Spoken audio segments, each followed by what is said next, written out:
कटिहार में महापौर शिवराज पासवान की हत्या के बाद परिजनों से मिलने पहुंचे डिप्टी सीएम तारकिशोर और कांग्रेस के पूर्व सांसद।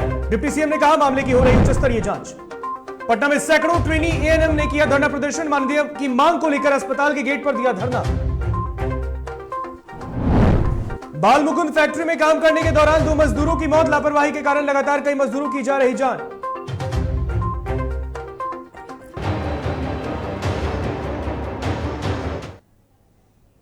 नमस्कार, आप देख रहे हैं डीटीवी भारत और मैं हूं आपके साथ ऋतिक। खबरें विस्तार से। राजधानी पटना के गर्दनीबाग उस अस्पताल के ट्रेनी एएनएम ने अपनी मानदेय की मांग को लेकर अस्पताल के गेट पर धरना प्रदर्शन किया। इस वक्त की बड़ी खबर राजधानी पटना से सामने आ रही है, जहां गर्दनीबाग में एएनएम के कर्मियों ने मानदेय की मांग को लेकर अस्पताल के गेट पर धरना प्रदर्शन किया है। आपको बता दें कि 4 महीने से उनका मानदेय नहीं दिया गया है, जिसके बाद उनमें काफी रोष है, आक्रोश है, जिसको लेकर गेट के बाहर धरना प्रदर्शन दिया जा रहा है। उचित मानदेय देने की मांग कर रहे हैं प्रदर्शनकारी, जिसको लेकर आज गर्दनीबाग में गेट के बाहर आपको बता दें कि एएनएम के कर्मचारियों ने धरना प्रदर्शन किया है। ये बड़ी खबर राजधानी पटना से सामने आ रही है। उन्हें मानदेय दिया जाए ताकि उनकी आर्थिक तंगी सुधर सके, इसको लेकर मांग है। तो ये बड़ी खबर सामने आ रही है राजधानी पटना से, जहां पर एएनएम के कर्मियों ने धरना प्रदर्शन किया है। 4 महीने से उनका मानदेय नहीं दिया गया, जिसकी वजह से काफी रोष उनमें व्याप्त है, जिसके कारण उन्होंने धरना प्रदर्शन किया है। उचित मानदेय देने की प्रदर्शनकारी मांग कर रहे हैं। तो ये बड़ी खबर राजधानी पटना से सामने आ रही है, जहां पटना के गर्दनीबाग अस्पताल के ट्रेनी एएनएम का प्रदर्शन सामने आया है।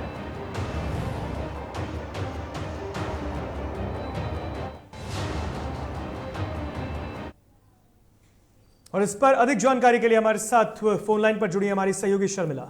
शर्मिला, एएनएम के कर्मियों ने अब धरना प्रदर्शन कर दिया है। उनकी लगातार मांग है कि उनकी मानदेय को बढ़ाया जाए। बढ़ाया तो बाद में जाए, पहले दे दिया जाए। बिल्कुल ऋतिक, जिस तरह से लगातार कोरोना काल में भी ये कर रहे थे और ट्रेनी एएनएम और पिछले कई महीनों के रहे हैं लोगों को, और अपने कह सकते हैं कि पूरी ईमानदारी के साथ ही अपने काम निभा रहे हैं। बिल्कुल। ऐसे में उनकी मानदेय को नहीं दिया जा रहा है। करीब 4 महीने हो गए हैं और 4 महीने से उन्हें उसका मानदेय नहीं दिया है। ऐसे में आर्थिक जो स्थिति है बिल्कुल हो गई है। उनकी यही मांग है कि हमें उचित मानदेय दिया जाए, स्थिति है वो सुधर जाए, क्योंकि हम काम कर रहे हैं, हम काम कर रहे हैं। वैक्सीनेशन सेंटर आप देखेंगे तो तमाम लोगों को वैक्सीन दिए जा रहे हैं। तो सरकार को मदद ना मिलना बेहद दुखद है, और तो ये इसका मानदेय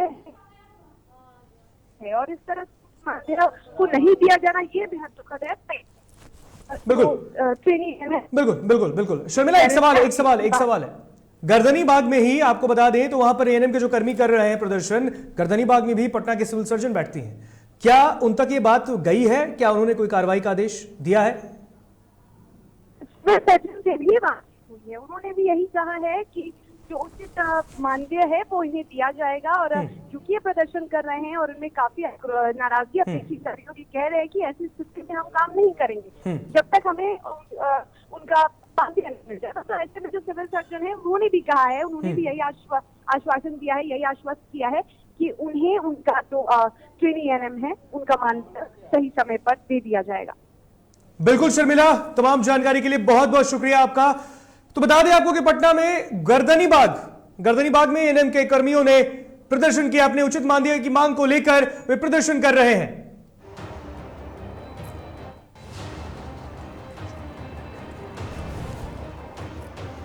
तो बता दें आपको कि मानदेय की मांग को लेकर अस्पताल के गेट पर धरना प्रदर्शन किया गया। जैसा कि हमारी सहयोगी शर्मिला चौहान ने बताया कि लगातार वो प्रदर्शन कर रहे हैं और उनकी मानदेय को देने की भी बात सामने आ रही है। लेकिन सबसे बड़ा सवाल यही है कि वैश्विक महामारी कोरोना वायरस में जिस तरीके से लोगों ने काम किया है, कर्मियों ने काम किया है, उसके बाद जब उनकी मानदेय को नहीं दिया जाता है तो यह लाजमी सी बात है कि उनका प्रदर्शन सामने आएगा। तस्वीरों में देखिए, डीटीवी भारत ये आपको तस्वीर सबसे पहले दिखा रहा है। ये तस्वीर देखिए, एएनएम के कर्मी पटना में गर्दनीबाग अस्पताल के बाहर धरना प्रदर्शन कर रहे हैं। लगातार उनकी मांग है कि उनके मानदेय को दिया जाए। करीबन 3 से 4 महीने से उनके मानदेय को नहीं दिया गया है, जिसकी वजह से रोष व्याप्त है।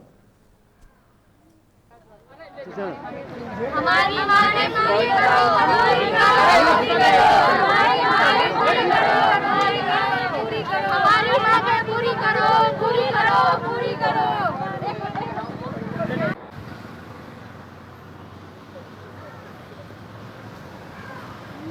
हमारी मांगे पूरी करो, पूरी करो, पूरी करो, हमारी मांगे पूरी करो, पूरी करो, पूरी करो।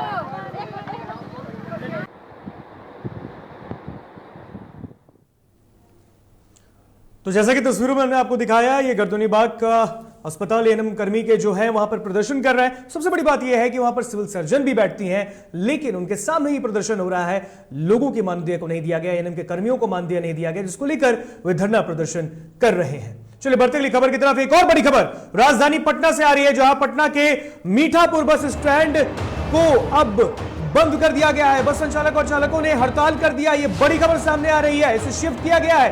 तो ये बड़ी खबर सामने आ रही है, जहां बस स्टैंड को दूसरी जगह शिफ्ट करने पर संचालक, बस के जो संचालक है, जो कर्मी है, वो प्रदर्शन कर रहे हैं, विरोध कर रहे हैं।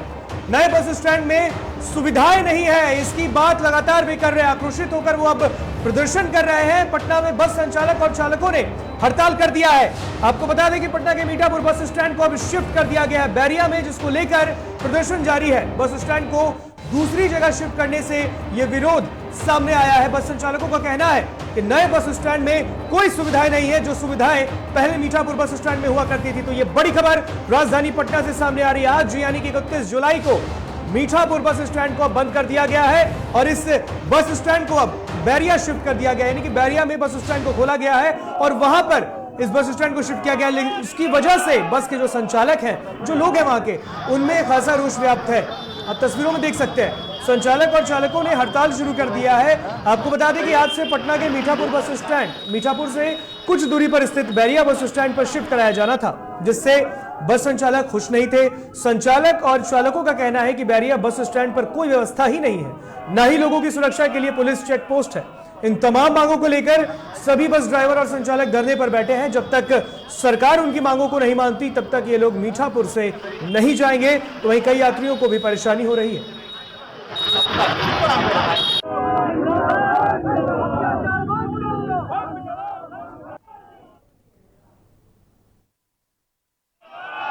हम लोगों की मांग है कि जो वहाँ नया बस पड़ाव बनाया गया है, उसको पूर्ण रूप से बस लगाने की व्यवस्था कर ली जाए।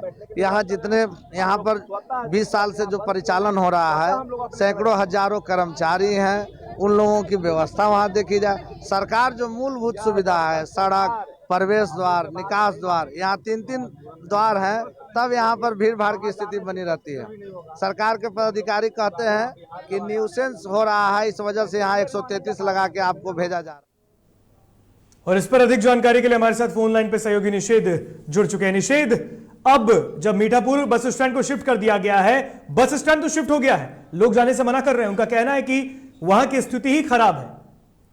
अब बिल्कुल देखिए, यात्रियों से भी हमने बातचीत की और जो धरने पे बैठे हुए हैं बस संचालक है, ड्राइवर है, उनका भी साफ कहना है कि जो बैरिया बस स्टैंड है वो ठीक ढंग से नहीं बना हुआ है। जो भवन है वहाँ पे बस स्टैंड जो बना है वो ठीक ढंग से नहीं बना है और वहाँ पे सुविधाएं भी कई सारी ऐसी सुविधाएं हैं जो नहीं है। जैसे कि अगर यात्री जाते हैं तो वहाँ पे शौचालय नहीं बना हुआ है। इसके साथ ही दुकानें जिस तरीके से मीठापुर बस स्टैंड पे आसपास में खाने पीने की चीजों की दुकानें हैं, जो लोग आते थे पैसेंजर, वो अगर वहाँ पे लेट भी होता था उनको बस मिलने में तो दुकान पे से कुछ खरीद के खा भी सकते थे। लेकिन जो बैरिया बस स्टैंड है वहाँ पे दुकानें भी नहीं है। इसके साथ ही जो महिलाओं की सुरक्षा की बात होती है तो उसको लेकर के वहाँ पे कोई चेक पोस्ट भी नहीं है, जैसा मीठापुर बस स्टैंड पे चेक पोस्ट बना हुआ था। तो कई ऐसी चीजें हैं जिनको लेकर के आक्रोश व्याप्त है। जो बस के संचालक है, बस के ड्राइवर है, और साफ उनका कहना है कि यहाँ से वहाँ पे अभी स्थिति नहीं थी ठीक करने की, यहीं से ठीक ढंग से बसें एक सवाल का जवाब दें। चल पा रही थी। बिल्कुल निषेध, इस वक्त आप वहां मौजूद हैं, आपने इस खबर को कवर भी किया है। उस वक्त जब ये लोग धरने पर बैठे, अब क्या स्थिति है? क्या कहीं कोई प्रशासनिक अधिकारी वहां पर आया है? अभी देखिए, जो मीठापुर थाने की पुलिस की कुछ पल के लिए वहां पे पहुंची थी, जब हम भी वहीं पे थे, और कुछ पल के लिए वहां पहुंची, स्थितियों को देखा, समझा और उसके बाद फिर वहां से वो चीजें निकल गई। उसके बाद अभी तक जो जानकारी मिली है, जो बस के संचालक हैं, ड्राइवर हैं, उन्होंने जो जानकारी दी है उसके मुताबिक और कोई भी प्रशासनिक अधिकारी वहां पे स्पॉट पे नहीं पहुंचा है।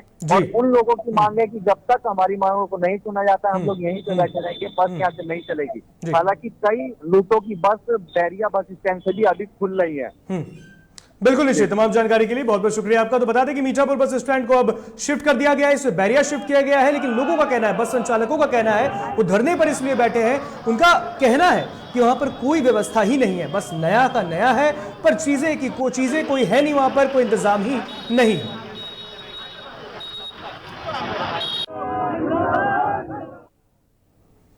और जनता दल यूनाइटेड की आज शाम दिल्ली में होने वाली राष्ट्रीय कार्यकारिणी की बैठक से पहले जेडीयू के राष्ट्रीय पदाधिकारियों की दिल्ली में चल रही बैठक खत्म हो गई।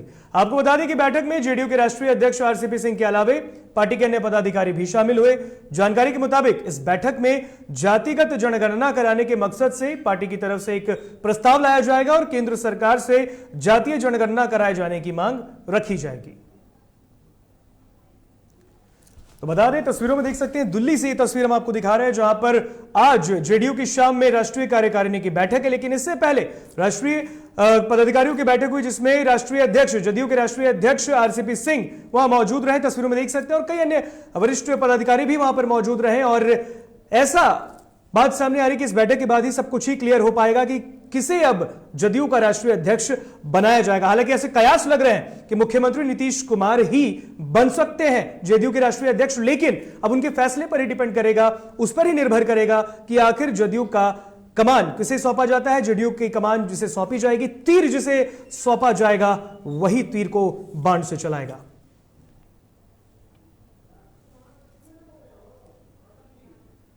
और इस पर अधिक जानकारी के लिए हमारे साथ सहयोगी अभिषेक फोन लाइन पर जुड़ चुके हैं। अभिषेक, दिल्ली में आज शाम राष्ट्रीय कार्यकारिणी की बैठक है, सीएम नीतीश वहां मौजूद हैं दिल्ली में, और इससे पहले राष्ट्रीय पदाधिकारियों की बैठक हुई है। आखिर तीर किसे सौंपा जाएगा, तीर का कमान?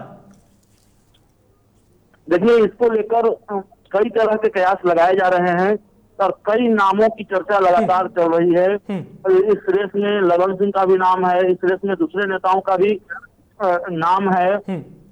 ललन सिंह रेस में आगे चल रहे हैं, जैसा कि हम लगातार ये बता रहे हैं, लेकिन मुख्यमंत्री नीतीश कुमार को आप जानते हैं, अगले पल वो क्या करेंगे, कौन सा फैसला लेंगे, कहना बड़ा मुश्किल होगा।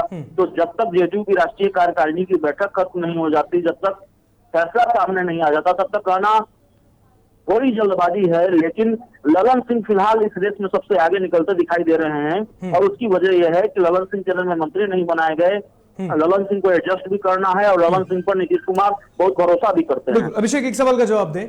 जो एनडीए के सहयोगी दल है बिहार में, भारतीय जनता पार्टी, बीजेपी के विधायकों का कहना है, और खास करके उनका यह भी कहना है कि जदयू की कमान खुद अब मुख्यमंत्री नीतीश कुमार को अपने हाथ में ले लेना चाहिए, तभी जदयू का राजनीतिक विकास संभव है।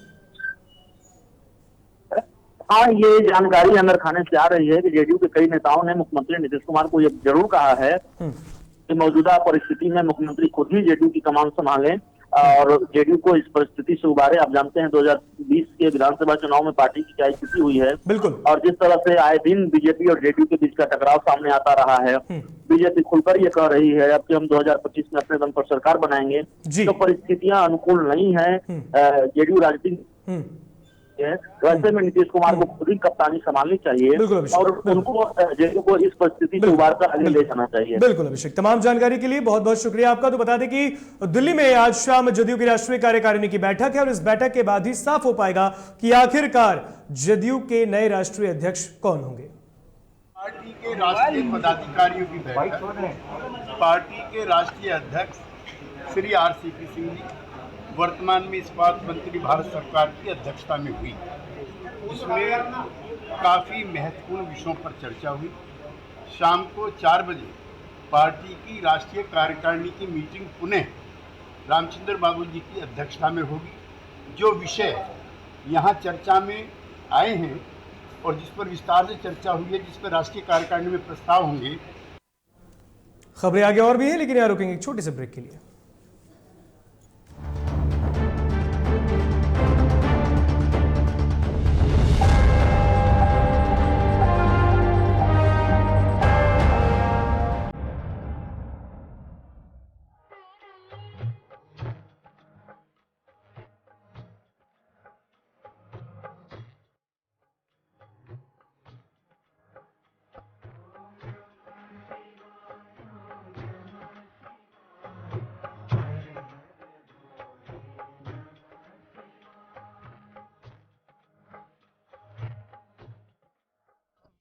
अश्लीलता से दूर, भक्ति से भरपूर, कान फोड़ू नहीं, मधुर वाणी, जिंदगी का सार, राम की कहानी, रामचरितमानस का संपूर्ण पाठ, सुबह और शाम 6:30 बजे देखिए रामायण, सिर्फ और सिर्फ DTV भारत पर। घर चाहिए, मकान चाहिए कि चाहिए दुकान, या फिर चाहिए जमीन जायदाद, वो भी बिना ब्रोकर, बिना कमीशन के, 100% लीगल। अधिक जानकारी के लिए देखिए हमारा खास कार्यक्रम बिल्डिंग बाजार।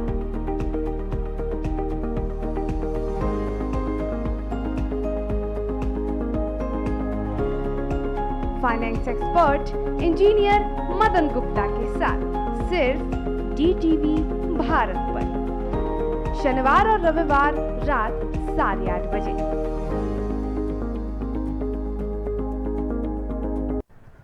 दादी, इतने सारे पापड़ बन गए, क्या करे? कच्चा पापड़, पक्का पापड़, एक्स्ट्रा पापड़, इंस्टा पापड़, कक्कर दादी के छत का पापड़ विद ऑनलाइन प्रेजेंस बन गया धाकड़। फोन पे करके ऑर्डर ही ऑर्डर, सब वाह हो गए इसको खाकर। कच्चा पापड़, पक्का पापड़, चंडीगढ़ टू चेन्नई बढ़िया सापड़। कच्चा पापड़, पक्का पापड़, एक्स्ट्रा पापड़, इंस्टा पापड़। बिजनेस बढ़ाओ इंडिया के फास्टेस्ट 4G के साथ, स्पीड से बढ़ो विद वी गिगानेट।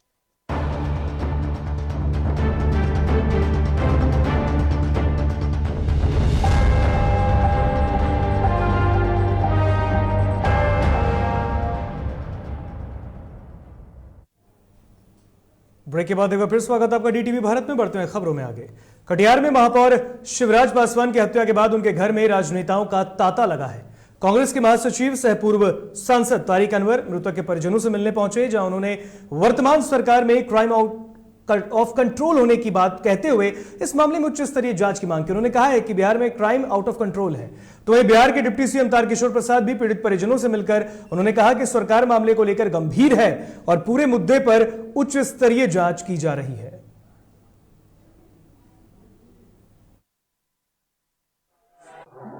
परसों जघन्य हत्या हुई है, उसको लेकर पूरा कटिहार मर्माहत है और हमारे पुलिस कप्तान, हमारे जिला पदाधिकारी और पूरा पुलिस महकमा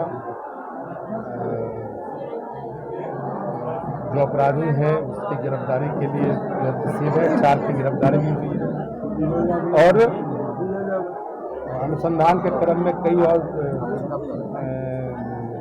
नाम भी आ रहे हैं, जिसके लिए पुलिस प्रयास है। और इस खबर पर अधिक जानकारी के लिए हमारे साथ कटिहार से संवाददाता मनीष हमारे साथ जुड़ चुके हैं। मनीष, राजनेताओं का तो तांता मृतक के घर पर लगा है, क्या आश्वासन ही मिलेगा या फिर कार्रवाई की जाएगी? जी देखिए, कटिहार में महापौर शिवराज पासवान की हत्या के बाद जो है उनके जो समर्थक हैं वो हालांकि लगातार जो है 2 बार 3 बार जो वार्ड पार्षद रहे हैं, तो उनका समर्थक निश्चित तौर पर बहुत सारे कार्यकर्ता समर्थक हैं। तो जो सुबह से ही लगातार जो नेताओं का तांता उनके आवास पर लग रहा है और कार्यकर्ता समर्थक का भी जो भीड़ जो है उमड़ा हुआ है। इसी कड़ी में जो है आज सुबह से ही जो है पहले कांग्रेस के राष्ट्र महासचिव तारिक अनवर पहुंचते हैं, उनके ठीक बाद जो है बिहार के उप मुख्यमंत्री तारकिशोर प्रसाद भी पहुंचते हैं और उसके बाद जो है राज्यसभा सांसद अशफाक करीम भी पहुंचते हैं, जो कि राजद से राज्यसभा सांसद है।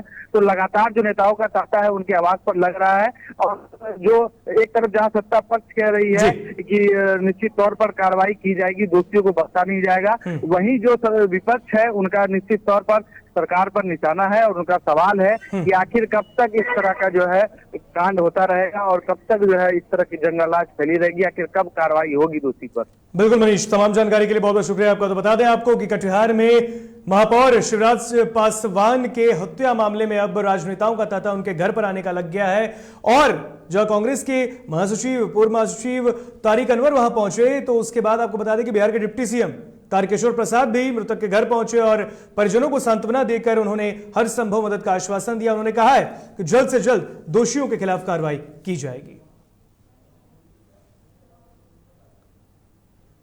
मोतिहारी के हरसिद्धि थाना क्षेत्र में एक युवक के घर में घुसकर करीब 10 लोगों ने मारपीट की। पीड़ित सिकंदर के मुताबिक बीते 20 जुलाई को इस घटना को अंजाम दिया गया, जिसकी शिकायत थाने में की गई। 10 दिन बीत जाने के बाद भी पुलिस ने अब तक कोई कार्रवाई नहीं की। गौरतलब है कि पीड़ित सिकंदर को जान से मारने की धमकी भी दी जा रही है, जिसके बाद वो छुपता फिर रहा है और न्याय की गुहार लगा रहा है।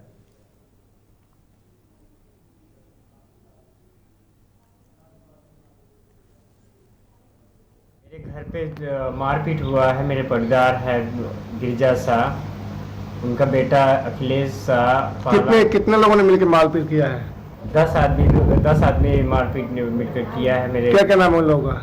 अखिलेश शाह, प्रहलाद शाह, गिरिजा शाह, बिंदेश्वरी शाह, गुलाइची देवी, दीपन देवी, सिंधु देवी, मंजू देवी, करुणा कुमारी, पूजा कुमारी, मनीषा कुमारी।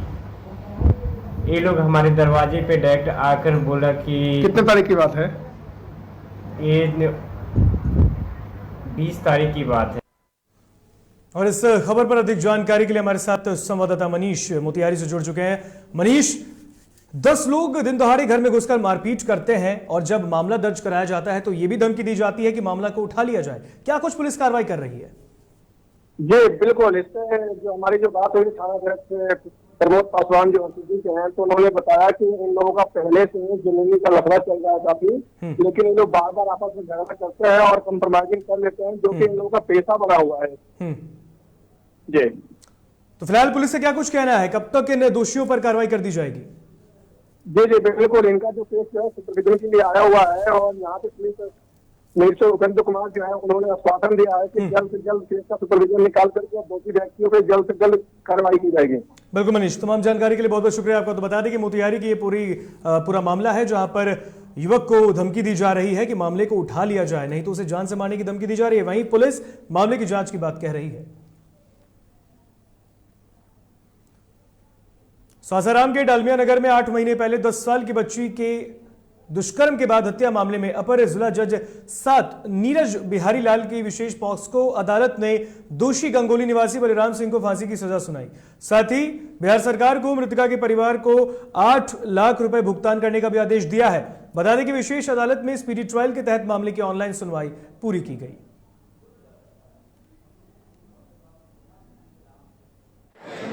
इसके बाद आगे फांसी की सजा।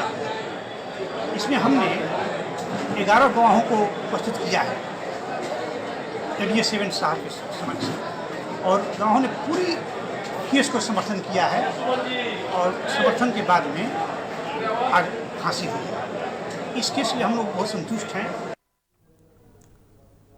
राजधानी पटना इलाके के बाईपास थाना क्षेत्र में चोरों का आतंक दिखा है। चोरों ने गुरु गोविंद सिंह लिंक पथ के पास एक मोबाइल दुकान में दुकान का शटर काटकर दुकान में रखे कीमती मोबाइल, नगद रुपए के साथ ही और कई कीमती सामान लेकर फरार हो गए। इस दौरान मोबाइल दुकानदार राजेश सिंह ने बताया कि लगभग लाखों का सामान गायब हुआ है। जानकारी मिली कि गुरु गोविंद सिंह लिंक पथ में एक दुकान है, जो मोबाइल दुकान और जो हल्का फुल्का सौदा जो है रखते हैं, उनका दुकान में शटर कोई काट लिया है। तो बाईपास थाना पुलिस आई और जांच में जुटी है। शुरुआती जांच में क्या क्या गायब होने का? यहाँ एक मॉनिटर है और मोबाइल चोरी हुई। और जमुई के चौरा हॉल्ट पर नक्सली ने स्टेशन मास्टर को बंधक बनाया है, जिससे ट्रेनों का परिचालन घंटों रुका रहा। मिली जानकारी के मुताबिक चौरा स्टेशन पर पहुंचे नक्सली ने रेल कर्मियों को हथियार के बल पर कब्जे में ले लिया और इसके बाद ट्रेनों के परिचालन पर रोक लगवा दी। इस वजह से स्टेशन के दोनों तरफ अन्य स्टेशनों पर सभी ट्रेनें खड़ी हो गई। वहीं जानकारी मिलने के बाद जमुई पुलिस अधीक्षक प्रमोद कुमार मंडल दलबल के साथ चौरा हॉल्ट पहुंचे और मामले की छानबीन कर रहे हैं।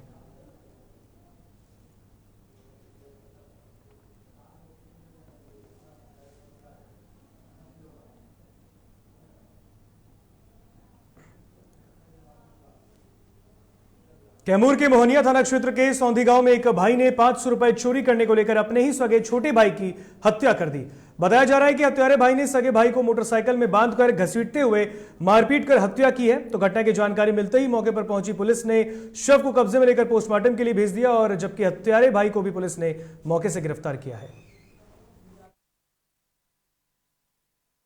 बड़े भाई जो है 500 रुपया निकाल लिया था बड़े भाई का, उसी में जो है बड़ा भाई जो है उसको 500 रुपया के लिए जो है उसको बांध के उसको मारपीट किया, उसी में जो है उसका मृत्यु। पुसी शर्मा, मृतक का नाम है पुसी शर्मा, और विजय शर्मा के सुपुत्र है। ये लोग 7 भाई हैं, और भाई भाई में ही आपस में विवाद करके इसको मार दिया लोग। वहीं गिरिडीह के मुफस्सिल थाना क्षेत्र के फैक्ट्री एरिया में संचालित बाल मुकुंद फैक्ट्री में हादसे से 2 लोगों की मौत हो गई। तो वहीं ड्यूटी के दौरान रात में मशीन के अंदर बेल्ट में फंस जाने से उनकी दर्दनाक मौत हुई है। परिजन अब मुआवजे की मांग कर रहे हैं। तो बता दें कि फैक्ट्री में मौत की ऐसी घटनाएं लगातार होती है। हालांकि मशीनें खराब थी या कोई और लापरवाही, इस पर ना तो कोई जांच हो रही है, ना ही इस पर विराम लग रहा है। गिरिडीह की ज्यादातर लोहा फैक्ट्रियों में सुरक्षा मानकों का बिल्कुल ही ख्याल नहीं रखा जाता है। एक तरह से कहिए कि कानूनों का खुला उल्लंघन करके वहां मजदूरों से काम लिया जाता है, बहुत ही अमानवीय स्थिति में, और सुरक्षा के साथ समझौता करके। तो इस तरह की घटनाएं लगातार होती हैं। इसी के तहत में अभी पीछे कल रात को भी पता चला कि बाल मुकुंद फैक्ट्री में गांडे और ताराटांड थाना क्षेत्र के 2 मजदूर क्रमशः किनूपुरी और टेटू यादव की बहुत ही दर्दनाक तरीके से मौत हो। साहिबगंज में पुलिस ने 3 चोरी के मोटरसाइकिल के साथ 2 मोटरसाइकिल चोर को धर दबोचा। मामले की जानकारी देते हुए पुलिस अधीक्षक ने बताया कि गुप्त सूचना के आधार पर सदर एसडीपीओ राजेंद्र कुमार दुबे के नेतृत्व में एक टीम गठित की गई। तो वहीं टीम के सदस्यों ने त्वरित कार्रवाई करते हुए चानन गांव से चोरी के 3 मोटरसाइकिल के साथ 2 आरोपी मोहम्मद सरबरे सुल्तान और मोहम्मद को 3 मोटरसाइकिल के साथ गिरफ्तार करने में सफलता पाई। अनुमंडल पदाधिकारी को साहिबगंज की सूचना मिली, इस अपराधी चोरी के मोटरसाइकिल के साथ चानन में छुपे हुए हैं। इनके विरुद्ध छापामारी की गई और इसमें मोहम्मद सरबरे और रिक्की को गिरफ्तार किया गया, और इनके पास से चोरी के 3 मोटरसाइकिल बरामद किए गए। इस टीम ने बेहतरीन काम करते हुए। फिलहाल खबरों में इतना ही। मुझे दीजिए इजाजत। देखते रहिए DTV भारत। नमस्कार।